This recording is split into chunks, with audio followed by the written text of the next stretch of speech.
spécial, hein.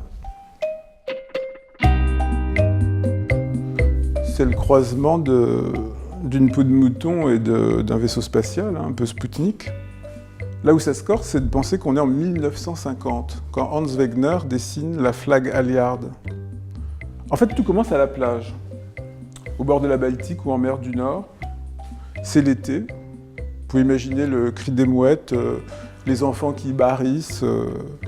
Il a envie de regarder le paysage, tranquillement. Il s'assoit sur le sable, il commence à creuser pour se faire l'assise la plus confortable qu'il soit, de façon à pouvoir observer le littoral d'une façon complètement panoramique, un peu comme s'il était dans une grande salle de cinéma en plein air. Il creuse, il s'assoit, il passe une bonne après-midi, en fait, Hans Wegener. Tellement bien que finalement, le soir, quand il rentre chez lui, il continue à dessiner.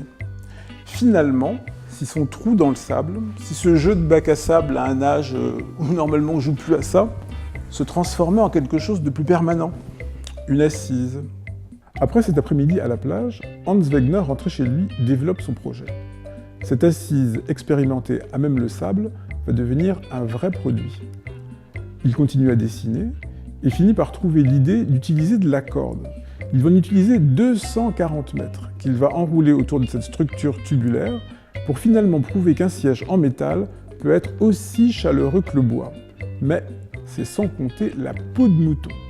Cette peau de mouton, aujourd'hui, l'éditeur Pepe Meubler, qui édite la Flag Alliard, édite la Flag, hein, c'est beaucoup plus branché, il propose aux clients de la choisir. C'est en fait un mouton islandais, élevé pas simplement pour sa viande, mais aussi pour sa fourrure. Peut-être que ça pourrait réconcilier les Français avec la moumoute.